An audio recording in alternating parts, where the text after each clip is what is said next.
welcome back to another episode of The Power of Progression. I'm so excited to introduce my next guest, Nick Matiash. He's a husband, a father, a men's life coach, and the author of the book, Moving Past Mediocre, Unlocking Your Mind to Create the Life You've Always Imagined. Now, he's on a mission to awaken men to their truest self, and he's doing that through helping them find their emotions and creating more passionate, heart-centered leaders in this world. Now, he's always leaning on the idea of it could be worse as his crutch, to the point that he never even asked himself if it could get better.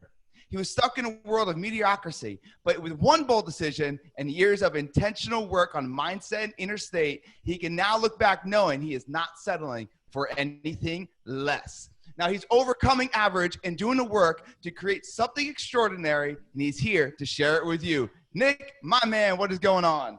John, thank you for having me, man. I am looking forward to this conversation. I mean, your energy is just infectious. So let's jam. Yes, let's do it. So first off, Nick and I, we connected through mutual friends, Julian Rosen, and we're going to talk about a podcast that you guys have coming out. And we're also going to talk about this amazing book that you wrote.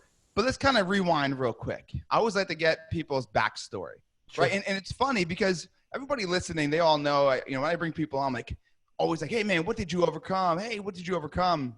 But I love what you wrote is like, I didn't really overcome that much as far as I didn't have a lot of bad things that happened to me, but I overcame average. Yeah. I think that's huge because I get a lot of clients, Nick, that are like, yeah, I didn't hit rock bottom. How do I bounce so far high if I didn't hit rock bottom? And they're stuck in this like teetering of being average. So let's first start with who Nick is and kind of, how you grew up. Yeah, man. So I grew up in Niagara Falls, New York. So if anybody has ever gone to into Niagara Falls, you probably went to the Canadian side, frankly, because that's like the nicer, more built up side. But that's where I grew up, and it was, middle class, nothing too crazy. We didn't have all the bells and whistles, but we had, a very just a pleasant life that I grew up in. And to your point, there was really nothing in my childhood and my young adulthood that was tragic or like traumatic to me. That was something that I needed to get over or overcome in that sense. But when I got married, what happened to me was like, it wasn't so much that I needed to fix myself. I just looked at my wife and I knew we were going to have kids and have a family someday. And it really just became this mission of mine. It was like this instant switch that went off. I need to be the exact person that this woman agreed to spend her life with. And yes, she agreed to the person that I proposed as. Like, I was a good dude. I wasn't a bad dude. But I knew that there was something inside of me that needed to kind of evolve to a human being that could be the best husband, the best father. And it just sent me down this rabbit hole of personal development, frankly. I read a bunch of books. I listened to all the podcasts. I hired coaches. And I just wanted to get inside the head of people that had built up amazing lives for themselves. So I just spent the last, 4 or 5 years doing that after we got married. And true to your point, like I didn't have to hit rock bottom. And it was kind of something that I had conflict with when we began, like when I began the process, because I look at all these heroes' journey stories where there's a very specific spot at the, where we hit rock bottom, where there's like their backs against the wall. I'm like, I don't have that. So what am I supposed to do here? And the truth of the matter is, it doesn't matter where you're starting from, as long as you have this trajectory that this is where I want to go. This is the vision that I have, and this is the person I want to become. That's where you need to start from. And when you hit rock bottom, the point, the reason that's a powerful, and I say in quotations, a powerful place to be, is because you have no other option. You have to look to what's better than where you are. But when I was sitting in this place of like, I'm a good dude, I have a decent job, my life's okay, but I want to make sure that it's optimal. I want to make sure it's the most amazing thing that I can look back with pride on. And so that was kind of that place of looking to the future and saying, what does that vision look like for me? Whereas somebody that maybe hit rock bottom, they have no other shot than like, we got to figure out something that's better than where we are right now. Whereas I was just kind of in that average spot, like things are okay, things are fine, but what's bigger than this? And then that just set me on this tailspin of like, let's figure that out. And here I am figuring out still. Like, I haven't figured it all out, but I got some stuff. Look, man, you're never going to figure it all out, right? No. It's always a learning process. So getting comfortable being uncomfortable is something I always talk about as being the first step to success. Get comfortable being uncomfortable. And for somebody that, like you said, was just kind of sitting there and playing not to lose, playing to win, that type of, battle. Yeah, everybody that's listening to this now, they might be there. Everybody's like, dude, I got like a good 9 to 5. I'm making good money. I see some people that are doing way worse than me. I also see people that are doing better than me, but I do want more, but I don't know what the first step is to go get more, right? So I keep coming back to this average, quote unquote, life. What would you tell them? Hey, look, this is the first thing you need to do. Here's the second thing you need to do to get out of that comfortable state and truly build a life that you really imagine, not that you're just comfortable with. I would say the first thing and the most important thing that worked for me was reading a bunch of books, not so much for the sake, like I hate when people like tell you to read books just to go and read books and post about it on Instagram and say like, I read 10 books this week. That's not, who cares? The point is like exposing yourself to ideas that are outside the box of what you grew up with, what you were given from your parents, because we all have like these generational hand-me-downs that like, money beliefs, love beliefs, all of these things are just kind of osmosis passed on to us. Read things, expose yourself to things, get involved with things that are outside of what you have known your entire life. And it's not to say that what you've known your entire life is wrong or it's bad. It's just that you need exposure to something different if you want to create a life that is different. If you want to just keep spinning the wheels and staying in what your comfort zone is, cool, then don't do that. But if you want something different and to kind of start to figure out what that next step is for you and like what you should be starting to do to create this life that you want, it really does start with exposing yourself to some ideas outside of the realm of what you've already known. Because if you don't, there's no way that your mind's going to be able to create something from the foundational set point that you've been given.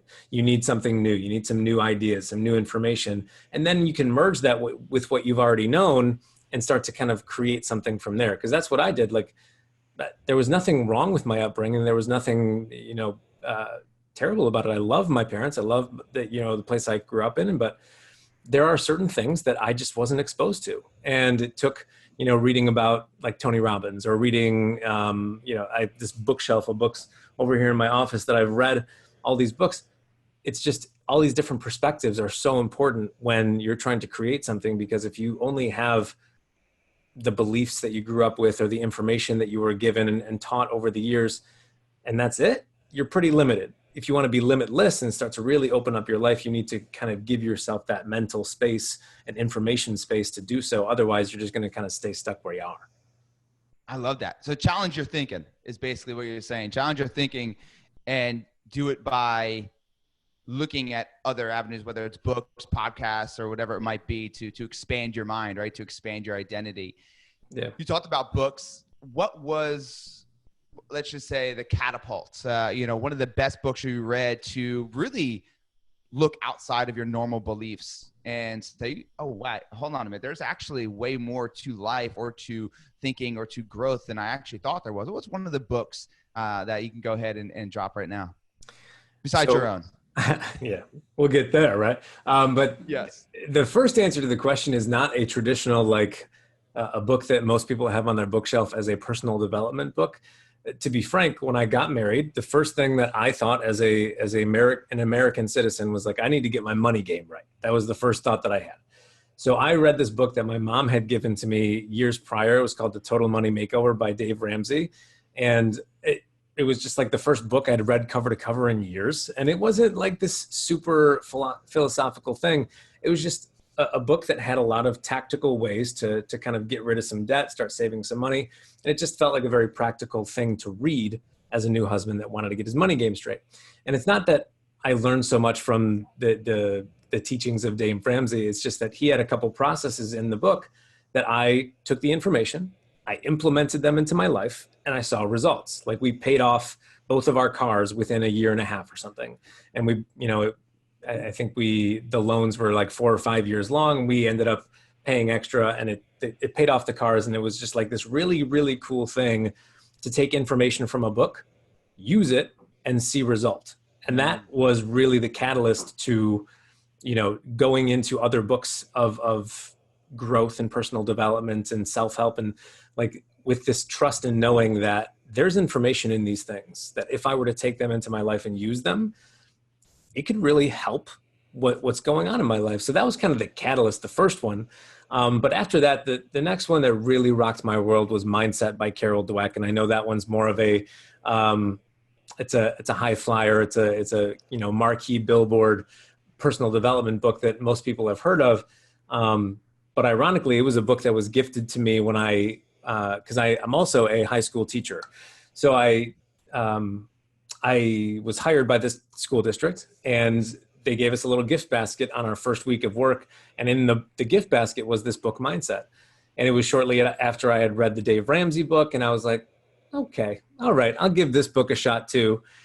And that book just kind of showed me a very clear distinction between fixed mindset and growth mindset. And I had already kind of seen myself in the growth mindset role, but I also saw little pieces of me that were very fixed, and parts of me that were like, there's nothing really else that I can do here, whether it be financially or in my health and fitness. Like I saw some of my flaws and weaknesses, and I was like, oh, okay. And then I just took the same template that I did with the Dave Ramsey book, was like, take the information, use it, see what happens.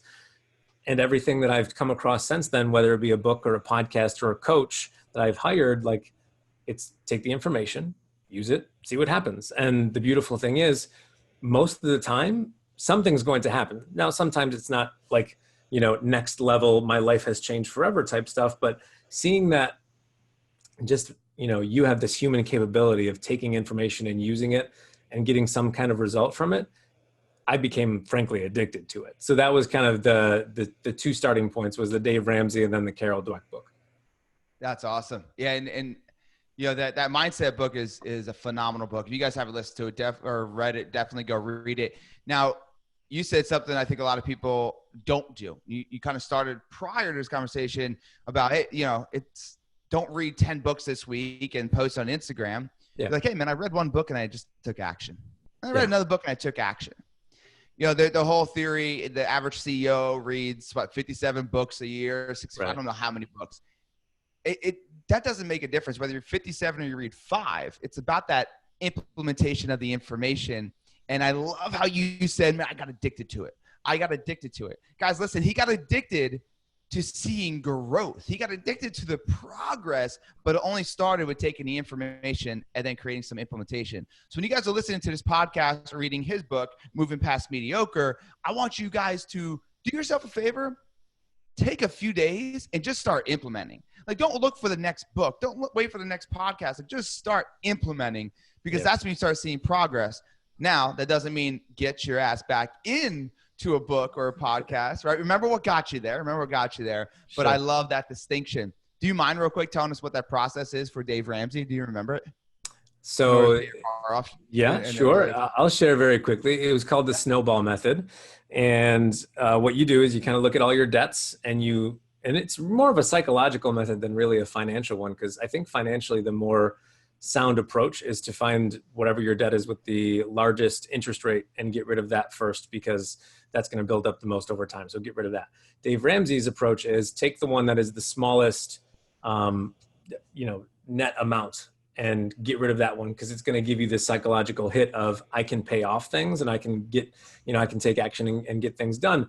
So we looked at all of our debts and, student loans and everything. And we looked at the 2 cars, and they were a couple $100 a month, for the next 3 or 4 years. But if we paid extra, we would pay them off fairly quickly. So I think we did my wife's car first. We put a little extra towards her car, paid that off quickly.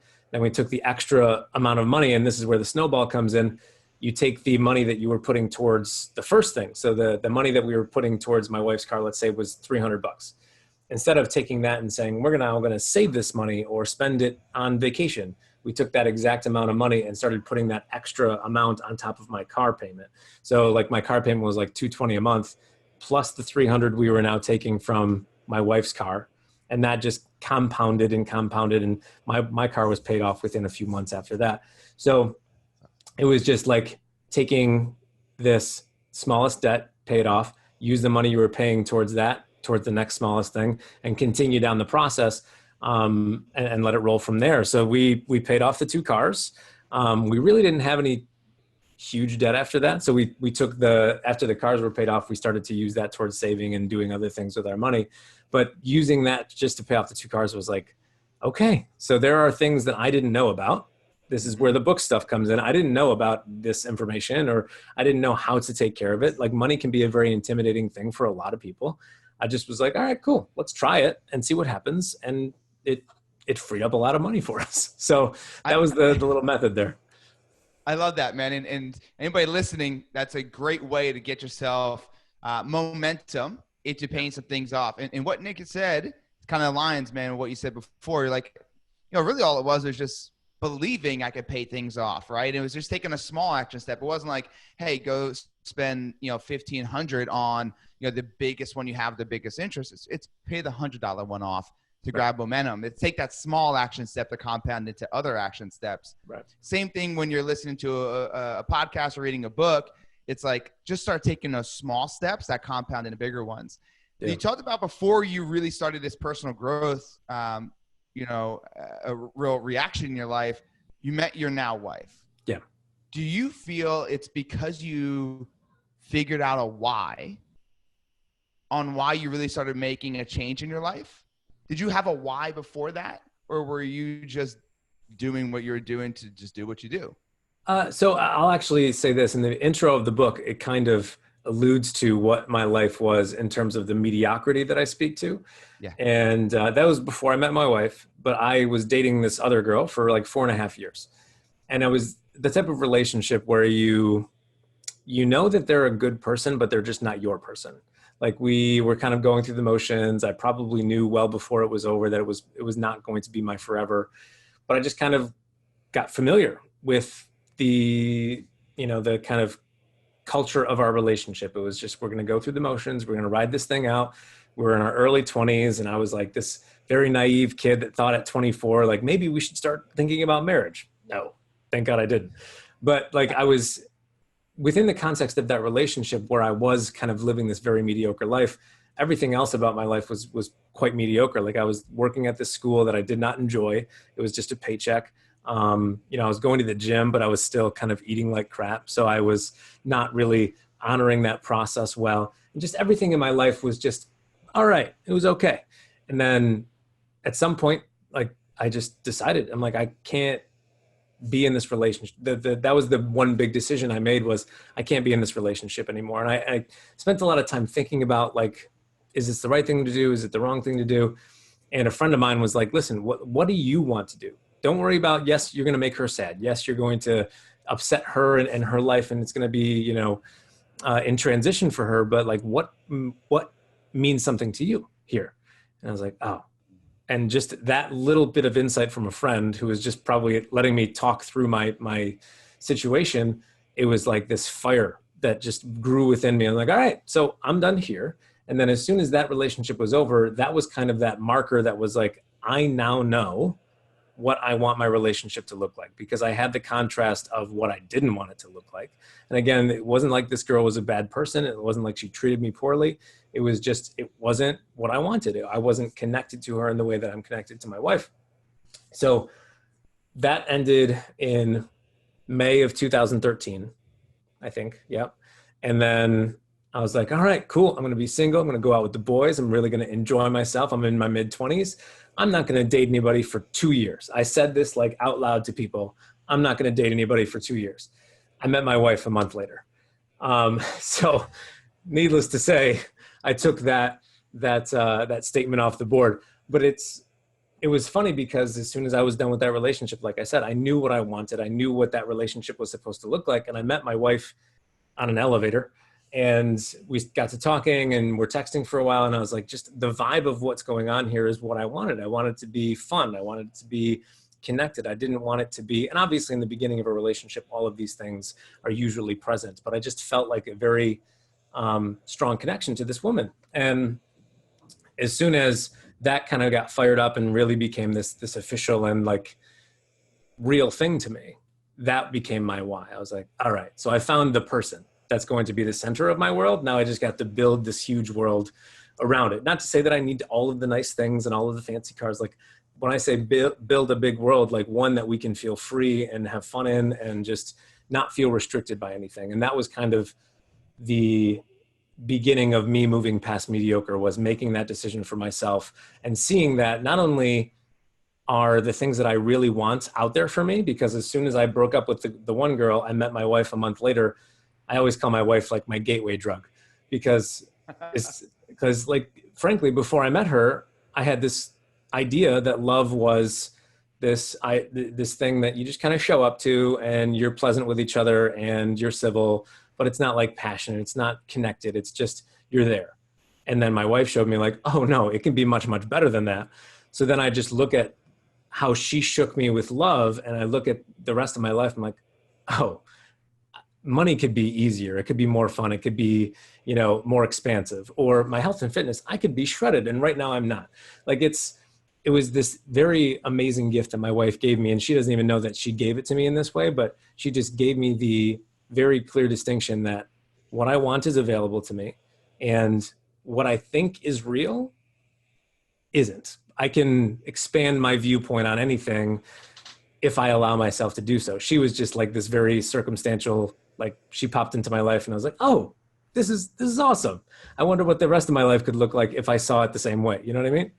She was the light, man. She was the light. Do you feel that people listening, they cannot get the things that they truly want if they're holding on to things that they don't want, whether it's beliefs, people, things, whatever it might be? Do you think that the world will not allow the things that they want, that they truly want in their life, if they're still having the things that they don't want in their life, if they're still compromising with those bad habits, negative people, negative thoughts, whatever it is?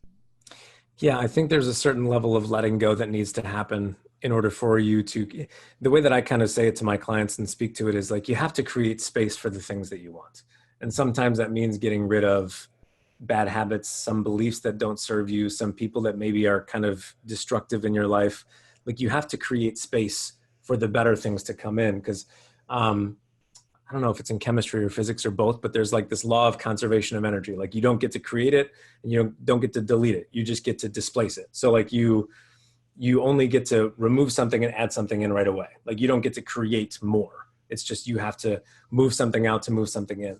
So when it comes to like your relationships or your belief system or just the way that you think about work and think about money, like if you want to hold on to that victim mindset of like, I can never get by, but you also want to make a ton of money, good luck. You can't have both.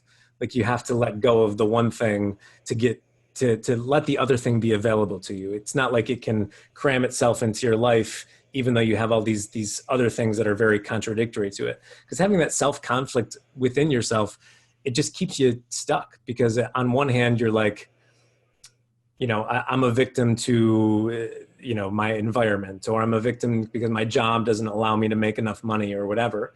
And then on the other hand, there's this part of you that really wants to make a lot of money or really wants to create an amazing life. And when you have both of those trying to exist in the same space, they kind of just cancel each other out. It's like 1 + 1 - and now you got 0.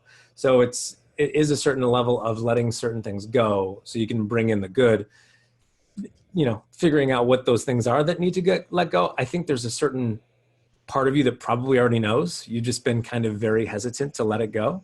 I think I was the same way with my ex-girlfriend.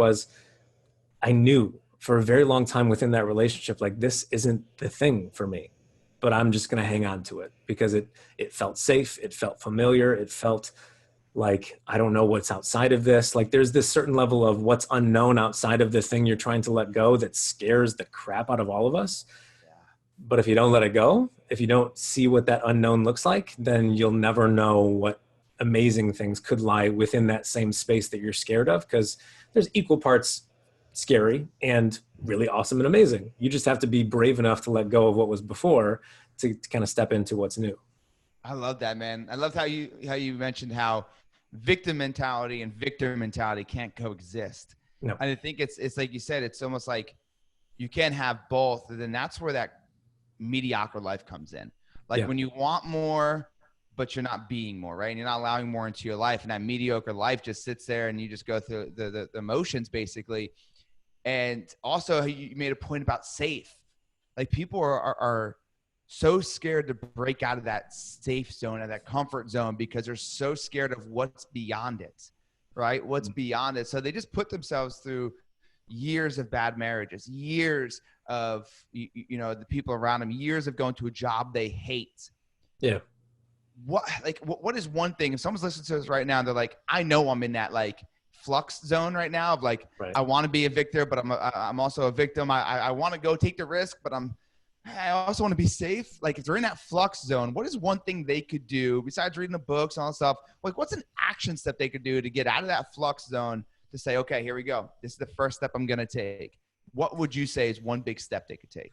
Yeah, this is something that a mentor of mine, Tommy Baker, talks about a lot. And it's something that I've used here and there. But I think a lot of us have heard of or think about this idea of visualization to kind of project what we want in life, that, create the amazing view of what you want in terms of your home and your marriage and everything like that. He calls this thing called reverse visualization or something along the lines where you take where you're at. And, if you're in this flux zone, you probably have a certain like internal struggle about like, do you want to do something different with your life and so on.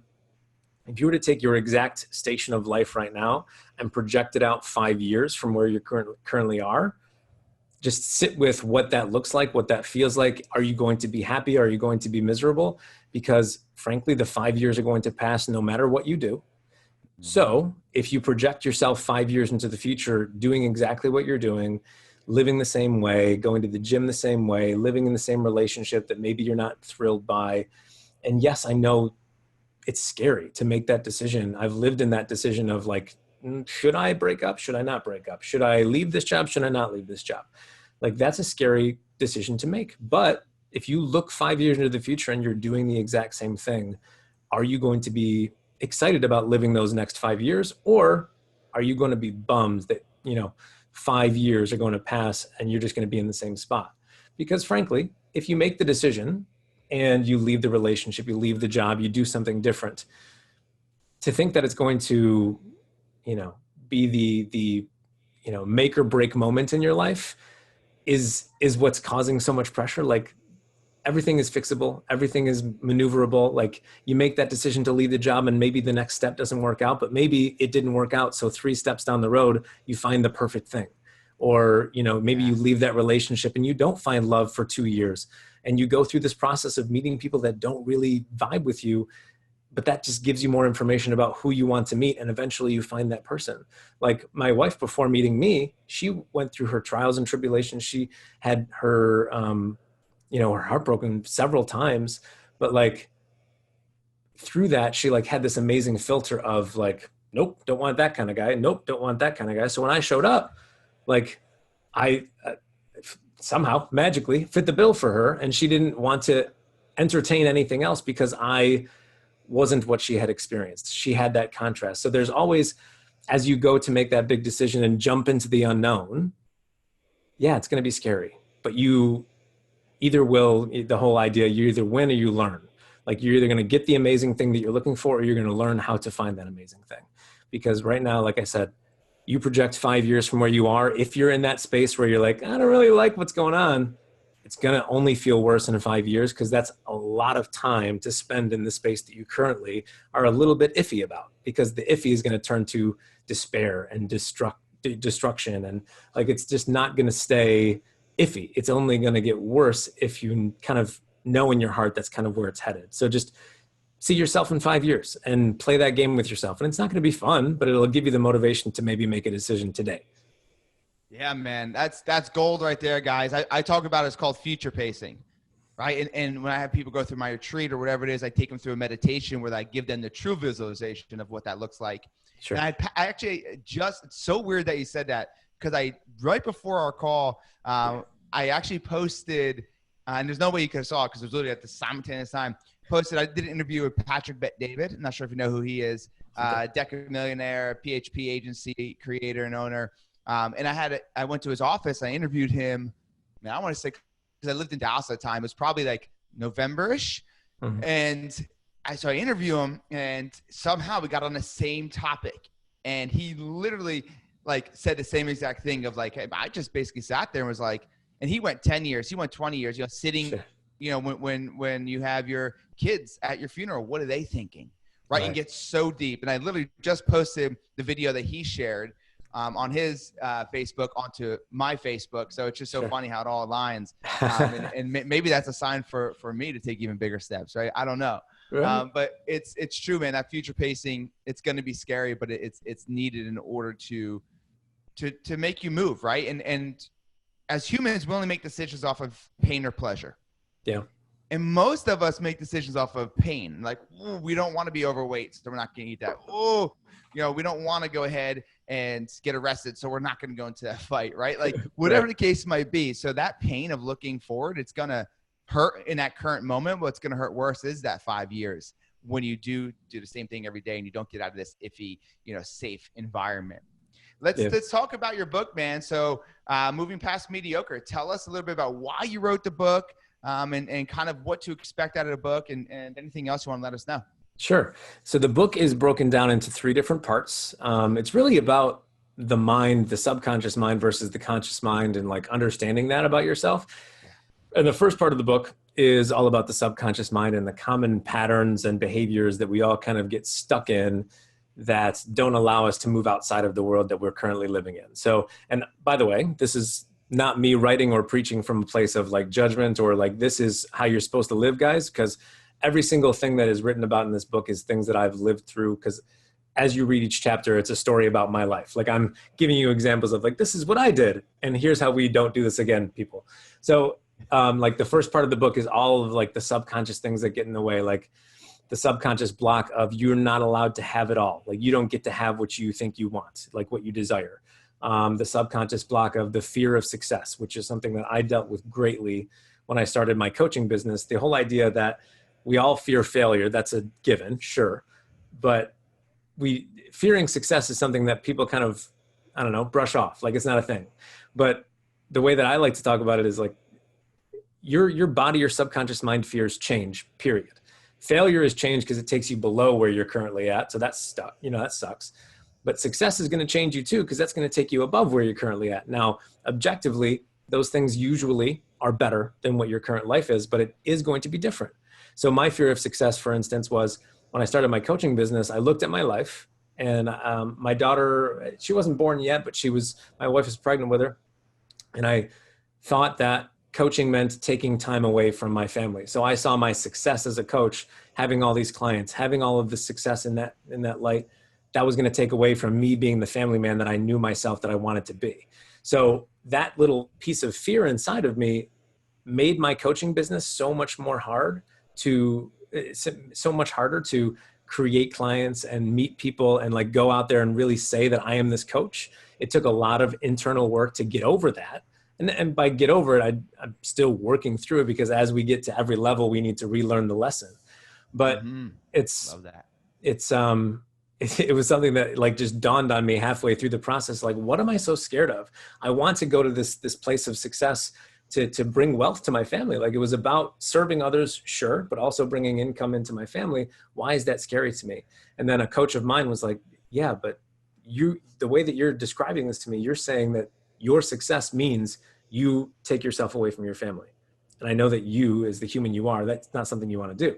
So that is a roadblock. So that's like the entirety of the first part of the book, is not so much just the fear of success, but what are these roadblocks that our mind is putting in front of us that we don't know is there, because your subconscious mind is so under the surface. It's not things you think about. It's just everything is running on autopilot. And then the middle of the book, the second part, is kind of your access point. Like, how do you get into your subconscious mind to rework some of these things that are in your way? And there's 3 things in my mind that are essential. One of them is meditation, because meditation, basically, it helps you ignore the stimulus around you.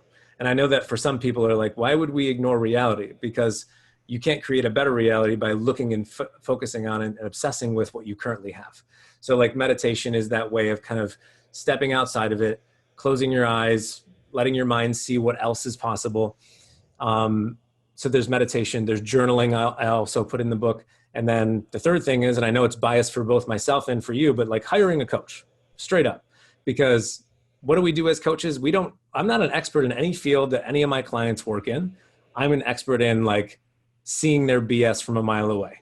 And I'm an expert in seeing their blind spots and seeing what they are, or like hearing the things that they're saying and finding some of the patterns that are maybe keeping them stuck. That's what a coach does for you. Like that is their gift. And it was a gift to me for everybody that I've invested in as my coach. And it's what I give to my clients. But like, frankly, the way that I talk about it in the book is like, if you're going from New York to LA, there's several ways that you can get there. You could walk, you could drive, you could take a plane. The most costly is going to be to hop on a plane, but that's also going to get you there the fastest. You're not going to have to think about it. You sit in your chair, they take you there. You're there in what, 4 or 5 hours. Now, if you want to walk because you're stubborn and you want to do it by yourself, cool. It's going to take you a long time and it's going to suck. It's not going to be fun. It's going to cost you less money, maybe in the long run, maybe, probably not, but it's going to take you a long time. And my argument for coaches is like, it's the plane ticket. It is, you're going to invest some money, sure. And that's not going to feel great in the moment of like handing it over. But as soon as you hand it over and you know it's not yours anymore, it's the most freeing experience because now you know you're betting on yourself. So that's like the middle of the book. How do you get into your subconscious mind?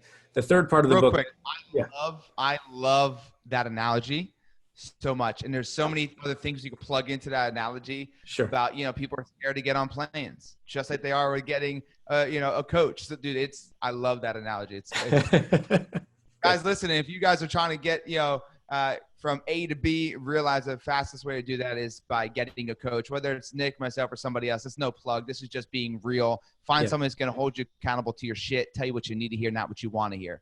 So sorry about the interruption. I just need to put that in there. But go ahead. What's the third part of the book? So the third part of the book is basically, so the first 2 parts of the book is like, how do we get around all of these roadblocks, right? The first part is, here's your roadblocks. Second part is, how do we figure them out? The third part is, now that we're a little free from these roadblocks and our path is a little more clear, how can we consciously create something in our life that's pretty incredible? So that kind of comes back to taking responsibility for how you're thinking, believing, and acting. Like kind of understanding, like for me, I jokingly say in the book, like, I'm not a handyman. And it took me a very long time to figure out within my viewpoint of masculinity, how do I step into my role as husband and father when I don't really know how to build things? Like, so there's the whole third part of the book is like knowing yourself. What are your strengths? Taking responsibility for what you're doing and just really consciously creating your life now that you know that there are these things that are naturally going to show up in terms of the subconscious block. So that's kind of the scope of the book. And I mean, the reason that I wrote it was, one, I lived through all of it. So I know kind of the pathway of like things that are going to get in our way and what to look for and things like that. But working with clients, just talking to people, like even talking to friends and family from back home, and not to say that they're stuck in any way, like they're probably enjoying their lives just fine, but just like hearing some of the things that they say, the way that they talk about themselves, their lives, their possibility and opportunity. It's just so amazing to me that some of us just don't know what we don't know. We don't know that there's these like literal things in your subconscious mind that are trapping you in. And I say in the book too, like, it's not your comfort zone that you're trapped in. Everybody says that. Everybody's like, oh, I just got to get out of my comfort zone. I call it the familiar zone. Like, you are not comfortable. You are overweight. You are broke. You are unhappy in your relationship. That's not comfortable. Please don't say you're in your comfort zone. You're familiar. Like everything is, and this is true about my past relationship too. It wasn't comfortable. It was just familiar. I'd gotten used to the pattern of how things worked. And if you're in an abusive relationship, or if you're overweight, or if you're broke, like, it's not fun. It's not comfortable, but you just get used to it. So I love that. This book I've never heard anybody really put it that way, but you're so right, man. Yeah. It's like, yeah, that's great. That's a great distinction. I had a little light bulb go off there. So that's good. There's so many people that are just like, I'm stuck in my comfort zone. I'm like, are you comfortable though? Are you sure? I don't think you are, because you wouldn't be talking to me about helping you if you were comfortable. If you were comfortable, we would never talk. We would never have a conversation. So frankly, you're not comfortable. You're familiar with your surroundings. Your subconscious mind has wrapped itself around your life so much that it doesn't want you to change. So it keeps you in place. And if you understand how your subconscious mind works and can kind of maneuver around a little bit, that's where you can start to kind of see the crack in the structure and begin to make some changes in your life. So that's kind of the reason I wrote the book, was for that. I love it, man. You're right, man. The more it wires, or the more it fires, the more it wires, right? So if you've been doing the same thing for 20 years, it's wired pretty damn tight, and it's going to take a lot of work to get out of it. And this book will definitely help. So where can they find it? They can find it on Amazon. If you just look up my name, or if you look up Moving Past Mediocre, you will surely find it. So yeah, it's really the main hub. It's also on my website, movingpastmediocre.com/book. But I mean, we're all on Amazon, so just go ahead and search it up there. Make it easy. Yes, go get it, guys. Moving Past Mediocre. But we're not done here. We got a few more minutes left. I got to ask you a few things. One is, I'm going to give you a word, and I want you, the first thing you think of, I want you to tell me what you think of, whether it's positive, negative, whatever it might be. First thought that comes to your mind. You ready? Oh, man. You're testing my subconscious mind. This isn't fair. Yeah, look, I have to tie it all into the book. All right, sure. You ready for this? Yeah, go ahead. All right, failure. Sucks. Success. Amazing. Progress. Oh, man. Progress. Gratifying. Hustle. No, thank you. That's what I say to hustle. No, thank you. Money. Oh, man. My subconscious mind was like, nah, but my conscious self is reacting and saying, tool. It is a beautiful tool. The money is. I love it. Awesome, man. And I always like to get people's thoughts on it, because you really get to see where their mindset is when it comes to just the word, right? And like, it's all about perspective. And imagine if you change one perspective of one of those things, like hustle, let's just say, if you just, you know what? No, hustle's good. Right. Like, you would be miserable. Like, you'd be working all the time. Your wife would hate you. Your kid, like, so It's just perspective and how we take action towards it. So I love that. Tell me about this podcast that you and Julian Rosen are doing. Tell us kind of what the concept, what you guys are going to be jamming on. Yeah, the concept, well, the name of the podcast is The New School of Success. So our concept behind that is, there's the old school, there is the hustle, there's the grind, this is the amount of hours you need to put in every week to make a certain amount of money. That's kind of the template that, especially like men, frankly, that have been sold on for decades, for generations. Like, you need to put in the work. That's been the kind of go-to thing. So with the work that Julie and I do with our clients, and also just the work we've done on ourselves, we've realized that like there's a new set of rules here that maybe isn't being talked about enough. So him and I would, ever since we met for the last few years, we would kind of catch up on a phone call once a month, and we would just kind of chat about what we'd been experiencing in our business. We'd both been invested in coaches for most of that time, so we'd like kind of share out things we've been learning. And the most recent time we hopped on the phone, I think it was maybe in June or May, I was like, Julian, all these conversations that we have, like, we need to bring this to the light. Like, it's really wrong, not wrong of us, but it's like, we're kind of having these conversations in secret, and there's people that would benefit greatly from what we're talking about.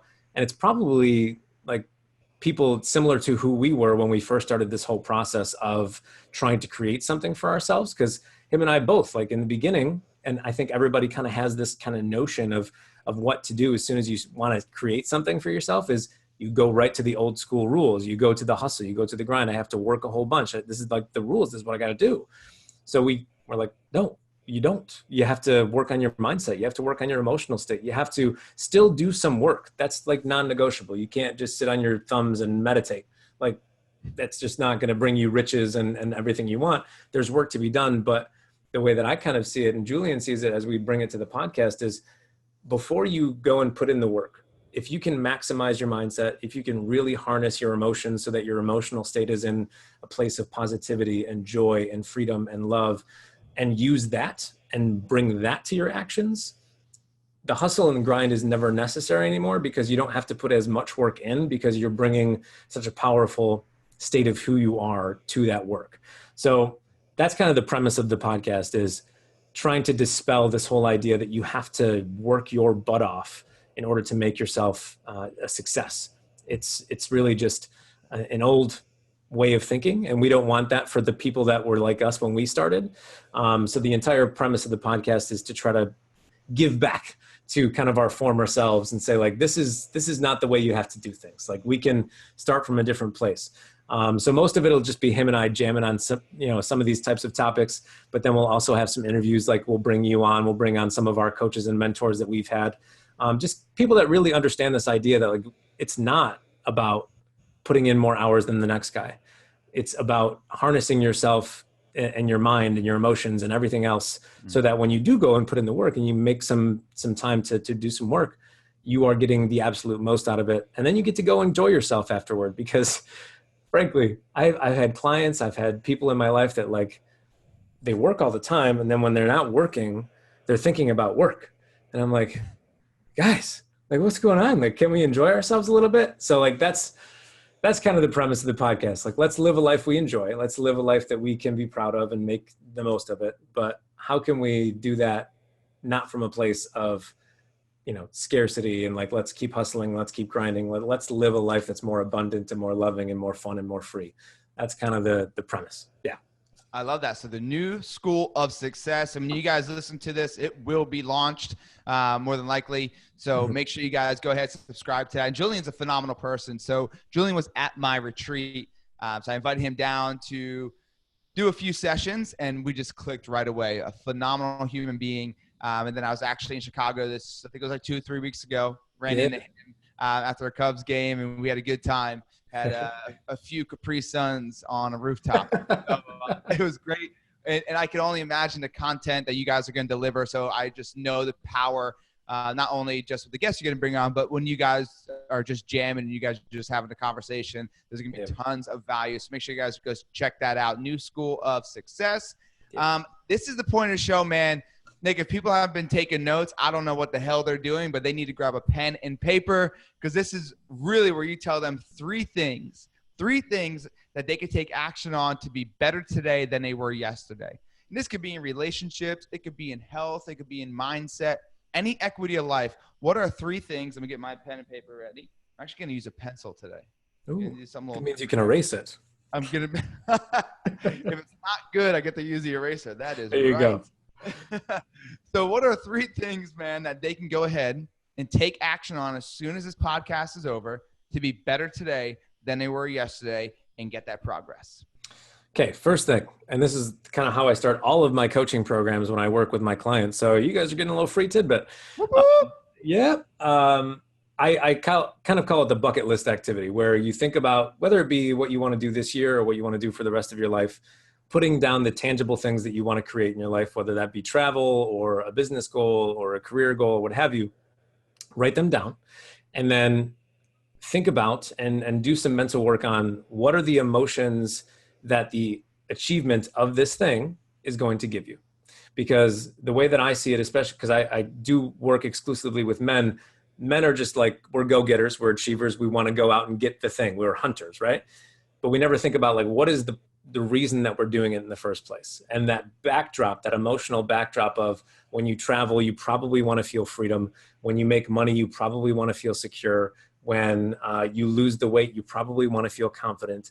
Like, all of these emotional backdrops, if we have a better understanding of what those are and start to not so much wait until we get the thing to feel that way, but start to feel that way and create that emotion for ourselves today, what happens is the tangible result comes at us a lot faster, because we start living in the emotional state of what we want to create. And if anybody's a woo-woo person like me, when you become the match of where you want to get to, when you become that emotional match to it, the tangible thing tends to meet you there because you're rising to the occasion. I always kind of use this phrase for this. Like, everybody knows the idea of dressing for the job you want, not the one you have. That's something that we throw around in America a lot.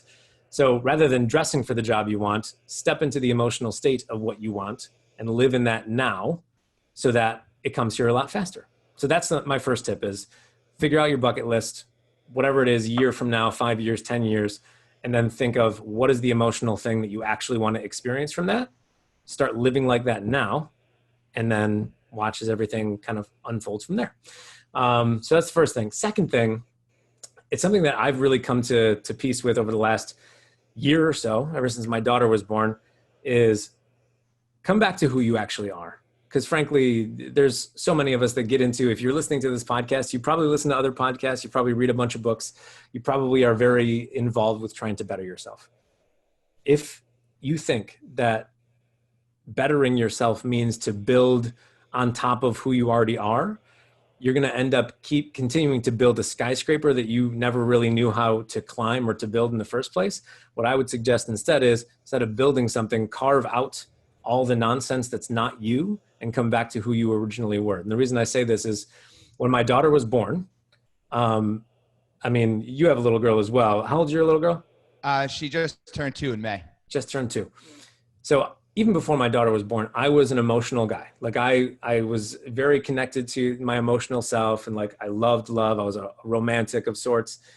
And when I came into the game of coaching, I knew I wanted to be a men's life coach, but I showed up as what you would probably think is the stereotypical men's life coach. Like I would show up and just start using fear-based tactics and telling guys to get off their ass and get to the gym. I would talk about how I was getting up at 4 a.m. because that's what I saw everybody else doing. I was being very aggressive in that sense, like being almost not masculine, but macho. I was like, this is how we live life. And it really wasn't me. And frankly, I didn't get a lot of clients because of it wasn't me. And when my daughter was born, like, and I'm sure you can attest to this, like my emotional lid flew off. I couldn't take it. I had no way to keep that down anymore. So instead of posting about getting up at 4 a.m. to get to the gym, I was posting about, I'm up at 4 a.m. I'm holding my daughter with tears in my eyes, and like all of the things that really resonated with me as a human being. And what happened was, like, my business, it just took off. And I was like, why?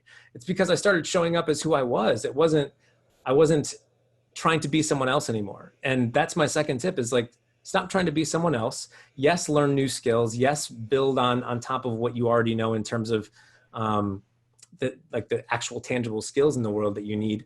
But at your core, you are a person that's unique.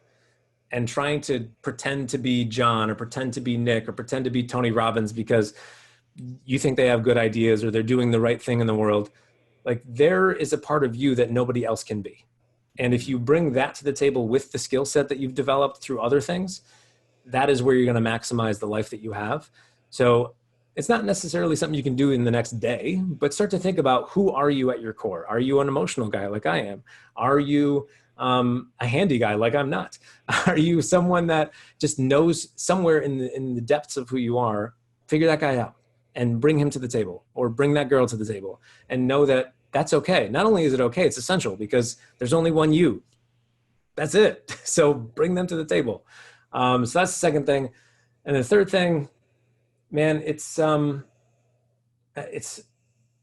that I've tried to be more conscious of, is really just trusting your gut more. It's, well, I say this because, again, I coach men, and we're very rational beings. We like to have the pros and cons, and we like to have the spreadsheet of all the things that could go wrong so we can plan for disaster. We like to be planners and all of these things. And the way that I see it is, when you trust your gut and your intuition and like really follow that, the rational explanation will follow as you get a few steps down that path. Because there was so many things that, whether it be in my business or my life, that I've stopped myself from doing because I didn't have the details up front. I didn't have the evidence up front. So I was like, yeah, maybe not. I'll wait. But the moments where I just did it because it felt like it was something I should be doing, eventually the very crystal clear rational explanation came to me as I got a few steps down the line. Like I was saying, when I met my wife, so if you've been here the entire interview, when I met my wife, I told everyone that I knew that I wanted to be single for 2 years. That was the rational side of my mind. That was, I'm going to be single. And then I met my wife, and I was like, I think I'm done. I'm set. Like, I have this woman. And even though my rational side of my mind was like, no, you said 2 years. You give it 2 years. The part of my intuition that was like, no, dude, go, you're done. And I just followed that. And after, months and months and a year or so, and it was just good. I mean, it's the best decision I've ever made in my life. Not because I had all of these details in front of me. At the time, we weren't living in the same city. Like, I drove an hour and a half once a week to go see her. Like it didn't make sense, but my heart and my gut were like, go. So I did. And I got the rational explanation over time that this is the best thing that's ever happened to you. But I didn't get to have that information in the beginning. So trust your gut more, trust your intuition more, even if you don't have the rational facts in front of you. Follow the path. Trust that your inner being, your person that you are, that unique version that we talked about, they know what they're doing. Let them take the wheel and you will figure it out as you go. I promise. I love that. Amazing, man. Those 3 things. So number 1, the bucket list that he talk about living life list, find the emotion behind it, because that thing on the living life, the bucket list, whatever it is, that's just a vehicle to get to the emotion. Number 2 is be authentic. Like be proud to be authentic. And I think I love that part about it, of like, you know, understand that you are unique, and that causes that authenticity that this world needs. Right. And that's amazing. And last but not least, trust your gut. Trust your gut and intuition. And you know, those 3 things right there, if they just follow those 3 things over the course of the next 6 months, they're going to see progress, man. I appreciate that so much. 3 bombs were just dropped. That will get you progression, I promise you. So Nick, man, first off, I want to say thanks for wearing the same color blue t-shirt as me. Yeah, man. I don't understand how that happened. It's like a weird thing that just happened here. Thank you for growing a little bit of beard out with me. Once again, people might think we're twins on here if I didn't have my hat on. But I really want to appreciate you jumping on here, bro.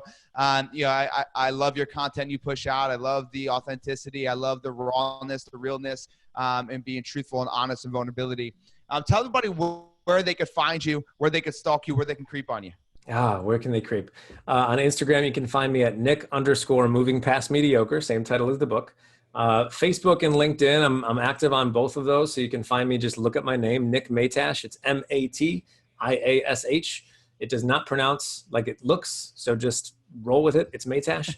But you can find me there. I'm usually one of the only people, because Matiash is a weird last name and there's really nobody else like me. True to the unique point. It's really just me.